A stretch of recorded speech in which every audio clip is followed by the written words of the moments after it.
Est-ce que vous connaissez la noise music?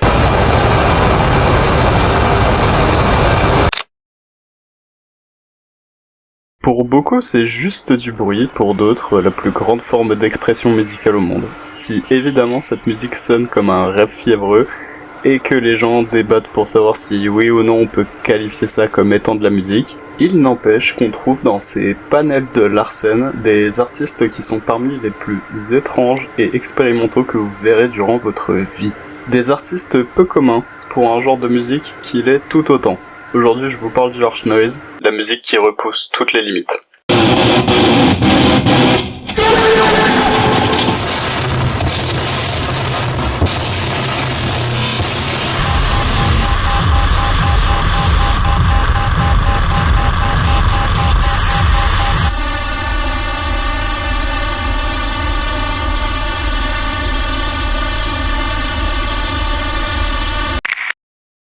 Et bah ça fait longtemps qu'on s'est pas vu, quand même. La dernière vidéo date d'il y a un peu plus d'1 an. Et vous vous en doutez, mais ouais, il y a beaucoup de choses qui se sont passées entre temps. J'ai vécu 3 déménagements aussi. Ouais, ma vie a été relativement mouvementée, mais j'essaierai de vous en parler un petit peu plus dans une autre vidéo, j'essaierai de vous faire un point ou quelque chose comme ça. Du coup, sans plus tarder, nous allons pouvoir commencer notre périple à travers le monde du harsh noise.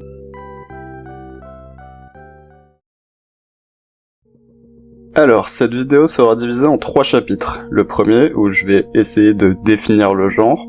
Le second, où on s'intéressera à l'aspect purement technique, et le troisième, où je vous donnerai des suggestions d'artistes qui font partie de la scène. Alors, si vous tenez à votre audition, je vous recommande d'écouter cette vidéo sans casque, car il risque d'y avoir beaucoup de Larsen un peu dans ce genre-là.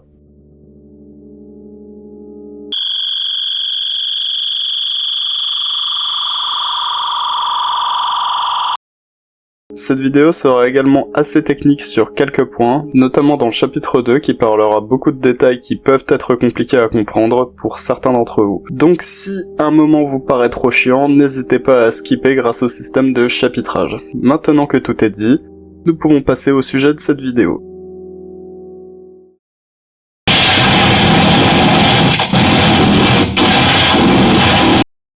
Alors, le genre serait apparu dans les années 80 et prend ses racines dans le noise rock, la musique industrielle et même la musique bruitiste des années 20. Il se démarque par un son beaucoup plus bruitiste en écartant les notions de mélodie et de rythme. La plupart du temps, c'est dans un but purement expérimental que cette musique trouve ses repères. Les artistes de cette scène sont indépendants car très peu de gros labels veulent les mettre en avant, et de toute façon c'est pas l'objectif derrière cette démarche artistique. À la manière du punk, ils veulent rester indépendants et se marginaliser. Bah oui, parce que les artistes noise veulent aller à l'encontre des valeurs de la musique, faire de la musique la plus extrême possible, le tout en touchant un public de niche, et en allant à contre-courant des pensée traditionnelle en essayant de ne pas se faire labelliser, etc. Mais du coup, en étant aussi peu mis en avant, comment une musique aussi violente peut-elle survivre?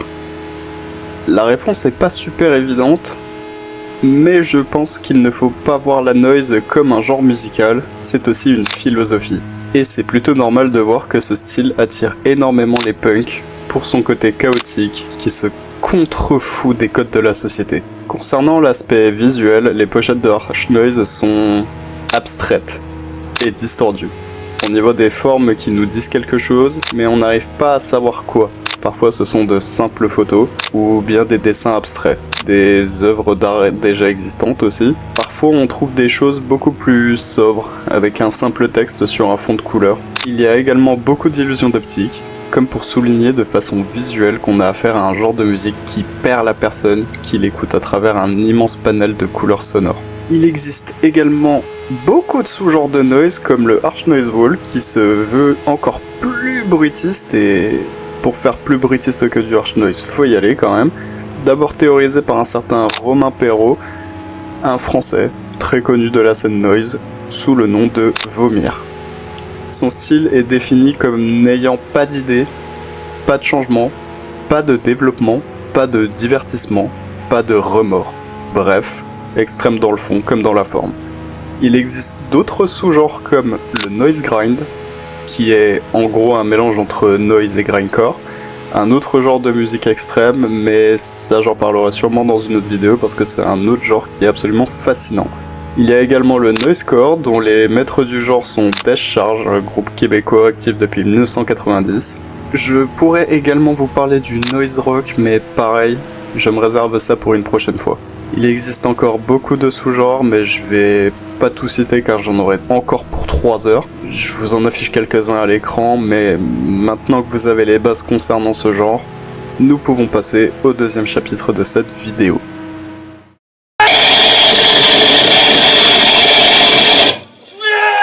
Pour cette partie, on va se concentrer sur les aspects techniques de cette musique.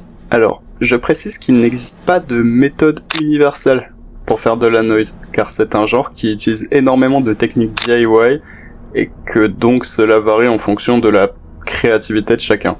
Alors, pour cette partie, je me suis dit que les images valent mieux que 1000 mots, donc je vais faire un truc que j'avais jamais fait jusque-là.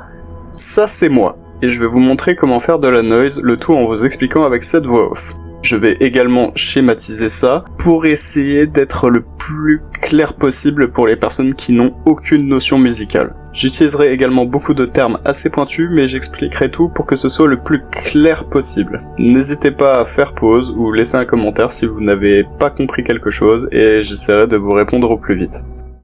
La première méthode, très simple, faire un Larsen avec un micro.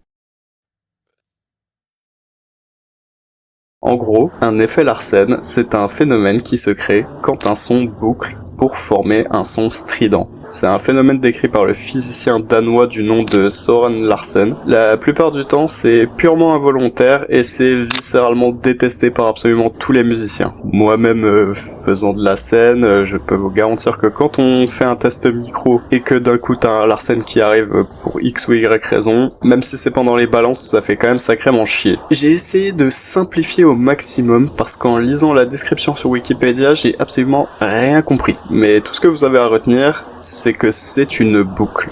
Retenez bien ça parce que ça sera le maître mot dans toutes les manières de faire de la noise. Mais du coup, le Larsen est simple, mais vous pouvez faire plein de choses rien qu'avec ça. Il vous suffit également de rajouter des effets, comme de la distorsion pour l'amplifier, ou même du fuzz ou du délai. C'est vraiment la manière la plus simple, mais voyons ce qu'on peut faire d'autre.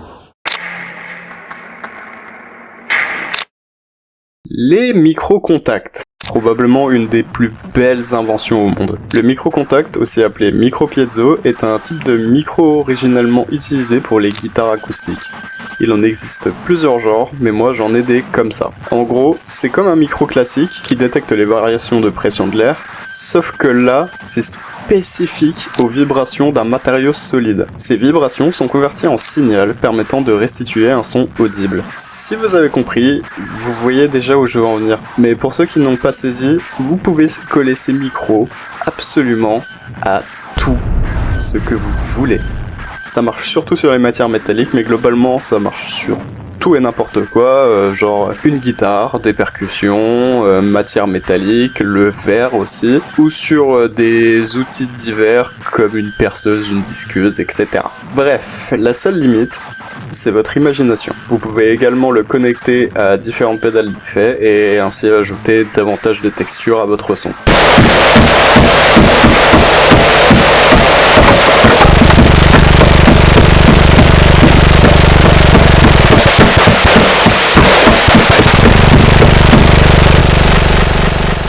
Maintenant qu'on a vu les manières les plus simples pour faire de la noise, on va rentrer dans le compliqué.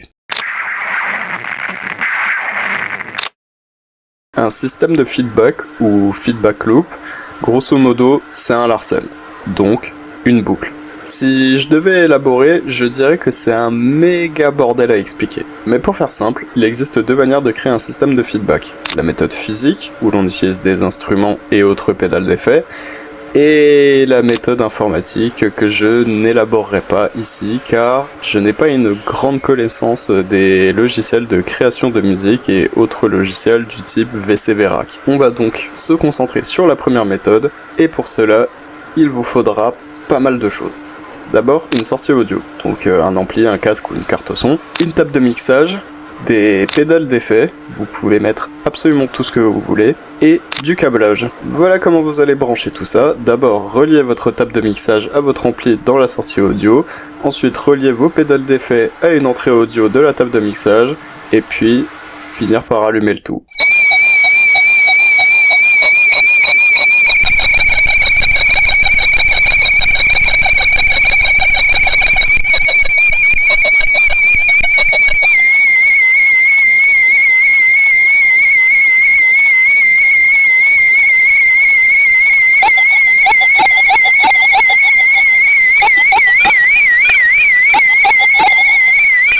Essayez différentes choses avec vos pédales, un simple changement dans vos réglages peut modifier totalement le son. Même monter le son ou le baisser peut tout changer. Vous pouvez également brancher un micro pour y ajouter une voix, ou un micro contact pour y mettre des sons distordus.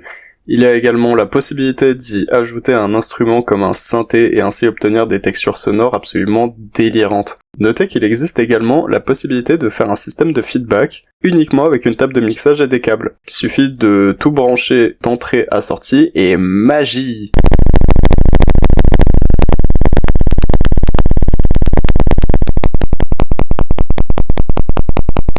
Encore une fois, j'insiste sur le fait que les méthodes présentées ici sont les plus simples, mais sachez qu'il existe autant de manières de faire de la noise que de gens qui le pratiquent.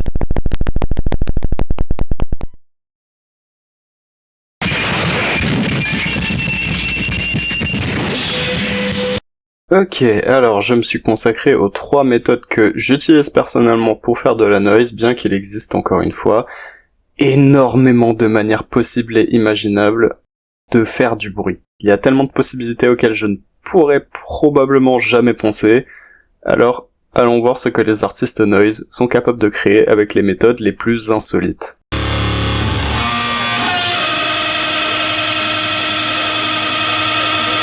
Alors, Écoute la merde, c'est un projet monté par un certain Vivian Grésini, un Français dont on sait peu de choses. En se renseignant, on voit qu'il fait de la noise depuis 2007, peut-être même avant, et qu'il bosse également en tant qu'infirmier dans la psychiatrie. Son but, c'est de mélanger des principes de système de feedback avec des micro-contacts. Comme dit précédemment, il bosse en psychiatrie, et plus principalement avec des adultes ayant un retard mental de développement et de personnes atteintes d'autisme. Sa thérapie consiste à organiser des concerts de harsh noise et d'initier les patients à cette pratique. Et je trouve ça trop cool. À travers la violence de la déstructuration sonore, il ouvre une porte vers un exutoire, une liberté créative infinie pour toutes ces personnes qui souffrent de maladies mentales. Il organise ses ateliers car, selon lui, beaucoup d'aides-soignants arrivent dans son secteur sans diplôme et donc sans expérience préalable. Surtout dans une unité où la charge de travail est extrêmement lourde. Dans une interview pour Mediapart, il déclare ceci. Ce qui se joue donc dans ces ateliers tourne principalement autour de la dynamique de groupe, avec des objectifs qui peuvent également ne pas être le centre de l'attention du soignant qui anime, de partager. Si tant est qu'on puisse parler de dynamique de groupe pour des personnes ayant peu, voire pas de notion de relation d'objet, on la retrouve dans tous les ateliers groupaux, être capable de partager un concert ensemble, d'écouter un disque en groupe, de faire du son avec un groupe. Tu l'auras compris, il n'y a absolument aucun impératif de production là-dessous. Ce qui est évalué est avant tout le comportement dans une situation sortant du quotidien routinier. Un véritable exemple de ce que la noise peut apporter de meilleur dans la société, surtout pour des personnes les plus démunies. Maintenant, voyons une des parts les plus extrêmes de cette communauté.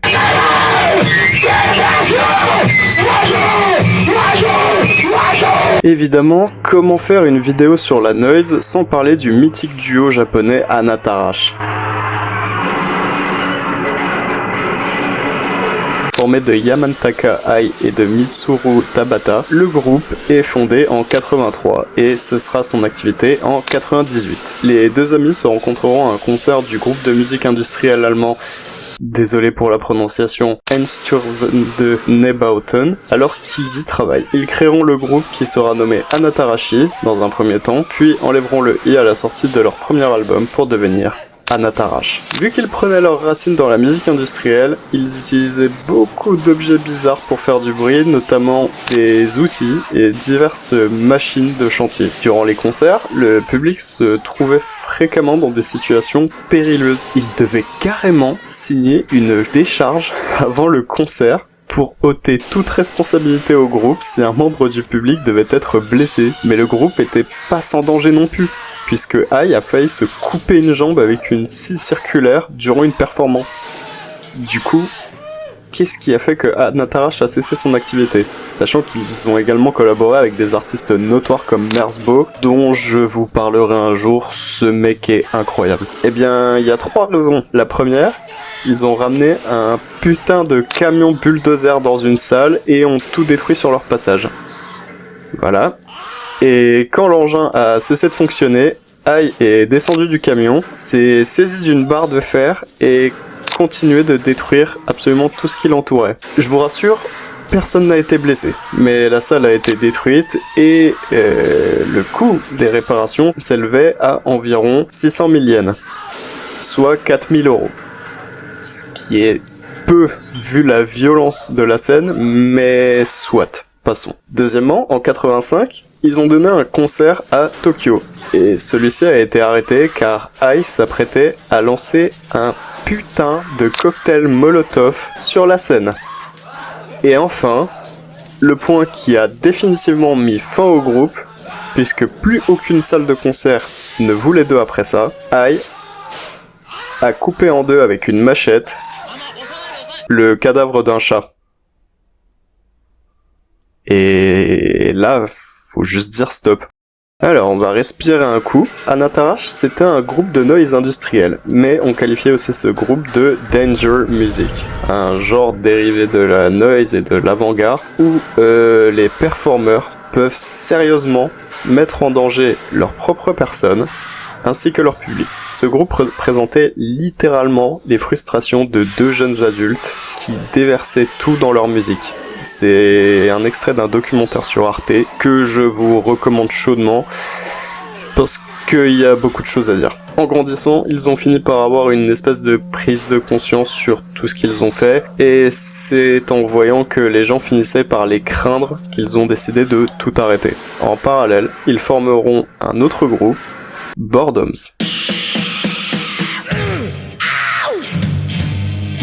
qui a cartonné aux États-Unis. Ils recevront notamment les approbations de Matt Groening, qui leur fera un autographe avec un dessin de Bart Simpson, ainsi qu'avec Nirvana, dont ils feront la première partie lors d'un concert. Alors, Anatarash, c'est à la fois très cool, mais en même temps très discutable, mais on va rester dans le thème de la danger music, en parlant d'une légende dans son domaine.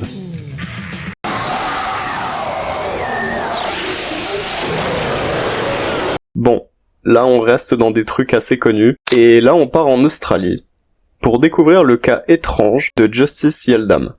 Justice Yeldam, de son vrai nom Lucas Abdallah, est né le 7 mai 1972 dans le Queensland. Il débute sa carrière musicale en 90 à Sydney en tant que DJ et artiste turntablim. Je sais pas du tout comment prononcer ce truc, mais c'est ok.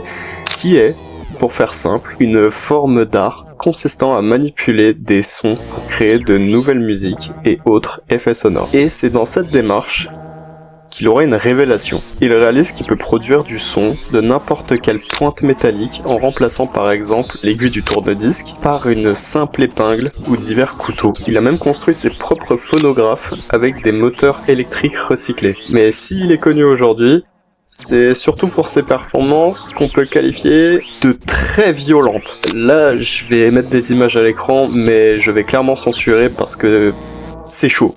Mais en gros, il prend le concept des micro-contacts dont je vous parlais précédemment, mais lui, il se contente pas de faire ça sur une surface classique.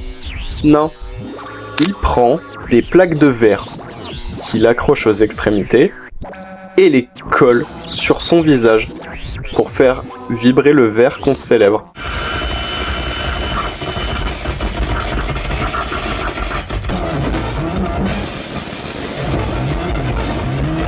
Inutile de vous dire que le verre s'accoupe, donc il se blesse violemment, pendant ses performances, qui finissent généralement en bain de sang. Et le plus ouf dans l'histoire, c'est qu'il n'a jamais eu aucune séquelle de ses blessures. Un journaliste qui a vu une de ses performances décrira qu'il utilise son instrument comme une guitare déformée posée sur une harmonie de chat mourant. Ça s'invente pas. Tandis que Justice décrira sa découverte comme telle. J'ai vraiment appris à quel point la résonance était claire comme la résonance au sein du métal. Trouver du verre était une sorte de alléluia. Même si c'est très violent, on y observe une certaine sauvagerie dans ses performances, comme si cet Australien expiait toutes ses plus grandes souffrances de la manière la plus bestiale possible. Et malgré tout, il affirme qu'il ne ressent pas la douleur des coupures. Aujourd'hui âgé de 52 ans, il continue sa carrière et fait même des collaborations avec d'autres artistes, la plus connue étant celle avec le groupe de rap expérimental Death Grips, dont je suis un énorme fan. Zach Hill, le batteur du groupe, décrit notamment Justice comme un génie.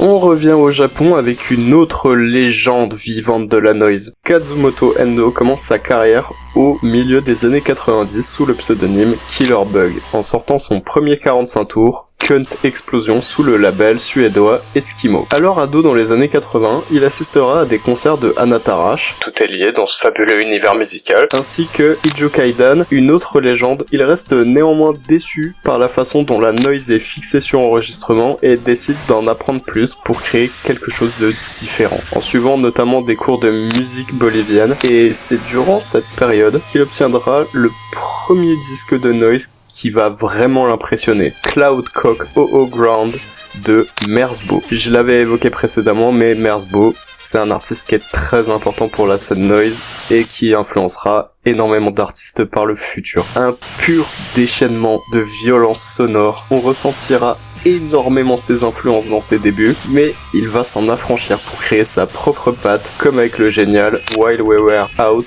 sorti en 99. Un album intense, saupoudré de samples évoquant l'ambiance des quartiers de Tokyo. Pour ce qui est de sa technique, il joue principalement avec des systèmes de feedback sur un pedalboard des enfers pour créer des ambiances franchement crues, parfois parsemées de courts moments de calme entre samples d'enregistrement qui proviennent de la rue ou bien de morceaux de rock des années 80-90. Le son s'intensifie au fur et à mesure de l'écoute et devient même douloureux à entendre, et malgré ça, il s'est rapidement imposé comme étant un pionnier de la noise moderne en créant son propre style, la cut-up noise. D'ailleurs, il possède un Instagram où il publie des photos de ses performances, ses nouvelles sorties, ainsi que des photos de lui avec ses fans et d'autres artistes de la scène. Allez voir si ça vous intéresse, parce que ce mec est génial. En attendant, continuons sur notre lancée et allons voir ce que les États-Unis ont à nous proposer.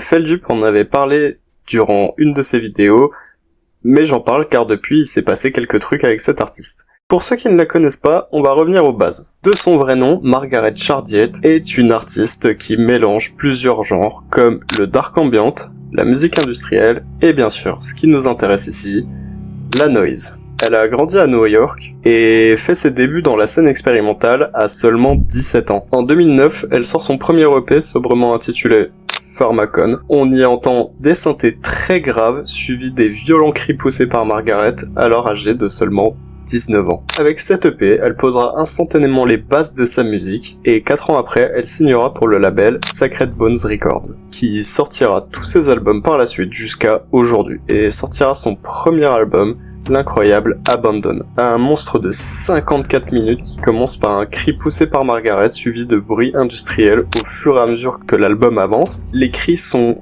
moins perçants et plus étouffés, comme si on entendait un animal en cage souffrant le martyre et suppliant qu'on le sorte de là. Un an après, elle sortira celui qui est encore aujourd'hui considéré comme son meilleur album, Bestial Burden. Dans cet album, elle parle de son expérience personnelle dans un domaine qui reviendra souvent dans son univers musical, le domaine médical, qui, entre ça et Écoute la merde, semble très lié au monde du harsh noise. En effet, elle a subi une lourde opération où on a dû lui retirer un de ses organes pendant plusieurs jours. Ce qui, vous vous en doutez, est colossalement douloureux. À travers cet album, elle raconte via des ambiances sombres et des cris torturés l'horreur de cette expérience qui lui faisait, je cite, se sentir déconnecté de son corps physique et de son esprit. C'est un album brutal qui met en évidence les problèmes médicaux qu'une femme peut affronter dans sa vie. On peut également faire un petit parallèle sur la douleur des règles et les changements que ça engendre sur le comportement. Cet album délivre un message qui paraît simple, mais qui dégage de par sa forme une aura particulièrement puissante. En 2017, elle sort son album Contact, avec une ambiance au bruit strident qui vous glace le sang, toujours suivi par les cris de la chanteuse, quoique beaucoup moins agressif. Cet album est une sorte de continuité de Bestial Burden, puisque là, elle dissocie le corps et l'esprit, forme une transe où l'immatérialité de l'âme touche les profondeurs de la chair. Dissociation, fusion, entraînée par un état de catatonie flirtant avec les limites de l'extrémiste bruitiste. En 2019, elle revient avec Devour, son 4e album. C'est sûrement son disque le plus intense à ce jour. Margaret utilise beaucoup la métaphore de l'autocannibalisme comme allégorie de la nature autodestructrice de l'humanité. C'est pas très joyeux, mais c'est particulièrement intense à écouter. Je vous conseille franchement d'aller l'écouter. Chacune des 5 chansons fait écho à une des étapes du deuil. Déni, colère, marchandage, dépression et acceptation. Le tout associé par la violence de sa musique au côté sociétal absolument chaotique qui pousse les humains à se dévorer eux-mêmes pour contrebalancer la douleur. Et enfin, son dernier projet à ce jour, Maggot Mass, sorti le 4 octobre 2024. Je vous laisse le découvrir parce que sinon je vais encore passer 3 heures sur Pharmakon parce que c'est une artiste qui est absolument fascinante. Et une fois que vous aurez écouté l'album, n'hésitez pas à me donner votre avis en commentaire, ça m'intéresse.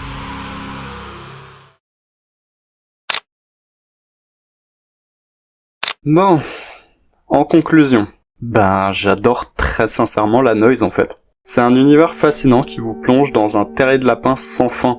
C'est tellement niche, tellement étrange, mais fascinant. Personnellement, j'ai un rapport très particulier avec cette musique.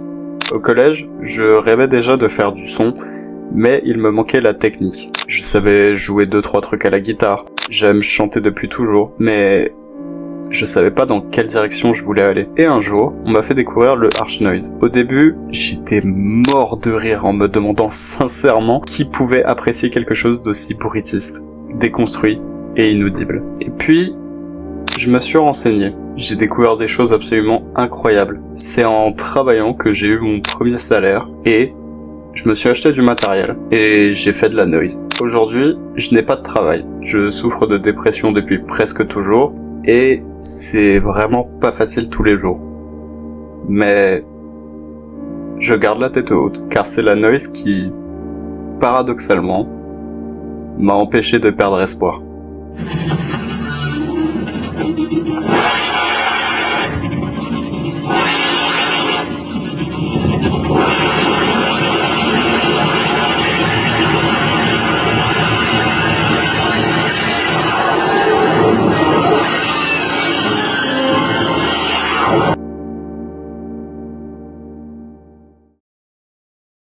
Ah putain, vous savez pas depuis combien de temps je veux la faire cette putain de vidéo. Franchement, ça me tendait, vraiment, je voulais la faire cette vidéo et la sortir. Franchement, on y est enfin.